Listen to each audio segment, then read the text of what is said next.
সবুজ শ্যামল শেরপুর জেলা ময়মনসিংহ বিভাগের একটি জেলা। এই জেলার উত্তরাঞ্চলের সীমান্তবর্তী মেঘালয় রাজ্য,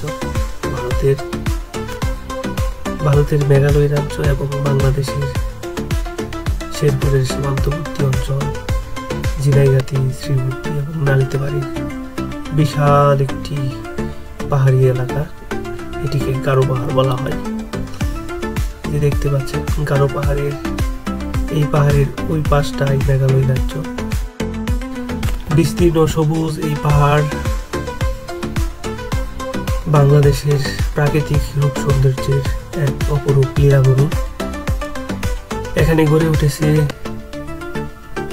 একটি অবকাশ কেন্দ্র, গজনী অবকাশ কেন্দ্র। এটি ঝিনাইগাতি উপজেলার অন্তর্গত। আমরা দেখতে পাচ্ছি এখানে প্রকৃতির এই অপরূপ সৌন্দর্য দেখতে প্রতি বছর দেশের বিভিন্ন প্রান্ত থেকে হাজারো পর্যটক এসে ভিড় জমায়।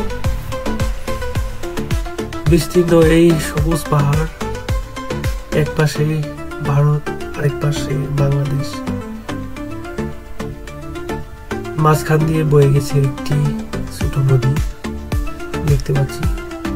এই নদীটির ওপারেই হচ্ছে ভারত, এপার হচ্ছে বাংলাদেশ।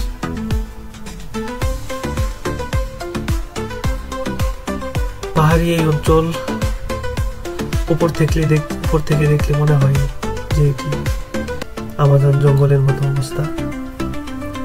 বিশাল এই পাহাড় শেরপুর জেলার 3টি উপজেলায় বিস্তীর্ণ একটি অঞ্চল দখল করে রয়েছে। এর বেশিরভাগ গাছ শাল এবং গজারি। এই পাহাড়ি অঞ্চলে বেশিরভাগ লোকজন বাস করে হচ্ছে গারো উপজাতি, হাজং এবং বার্মা। আর সমতল ভূমিতে বাস করে অধিকাংশই মুসলমান। গজনী অবকাশ কেন্দ্রকে ঘিরে এখানে গড়ে উঠেছে একটি পিকনিক স্পট, যেখানে হাজার হাজার পর্যটক প্রতি বছর আসে। এখানে একটি সুদৃশ্য লেক রয়েছে।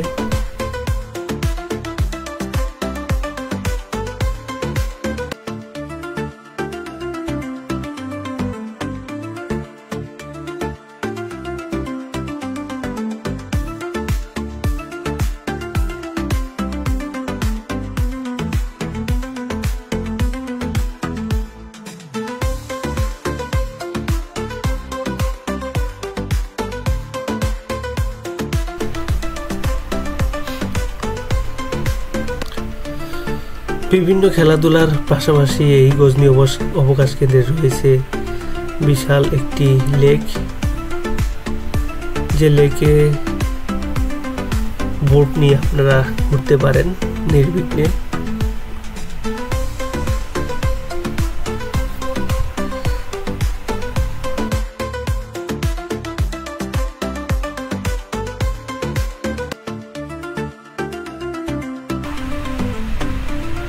দেখতে পাচ্ছি অনেক পর্যটক চলে এসেছে এখানে বাসে, বা অনেকেই ব্যক্তিগত প্রাইভেট কার নিয়ে চলে এসেছে এখানকার প্রাকৃতিক রূপ সৌন্দর্য দেখার জন্য। তবে ভ্রমণকারীদের জন্য সতর্কতা রয়েছে। এই যে পাহাড়টা দেখা যাচ্ছে, এই পাহাড়ের ওপারে ভ্রমণকারীদের যাওয়া একেবারেই নিষিদ্ধ, কারণ ওপারেই হচ্ছে ভারত, এবার বাংলাদেশ। এই যে বাংলাদেশি ভাইয়েরা ধান চাষ করেছে। প্রতি বছর এখানে হাতির আক্রমণে এসব চাষাবাদ ক্ষতিগ্রস্ত হয়। এই পাহাড়গুলোতে হাতির পাল চলে আসে মাঝে মধ্যেই, প্রায় সপ্তাহেই চলে আসে বলতে গেলে। এই সীমান্তবর্তী জেলার প্রধান সমস্যা হচ্ছে হাতি। একসাথে 40-50টি করে হাতি চলে আসে, তারও অধিক এসে জনপদে আক্রমণ চালায় বন্য হাতিগুলো। অনেক সময় মানুষের জানমালের ক্ষতি করে এই হাতি, ফসলের তো ক্ষতি হয়ই। দেখতে পাচ্ছি পাহাড়ের বর্তমান অবস্থা।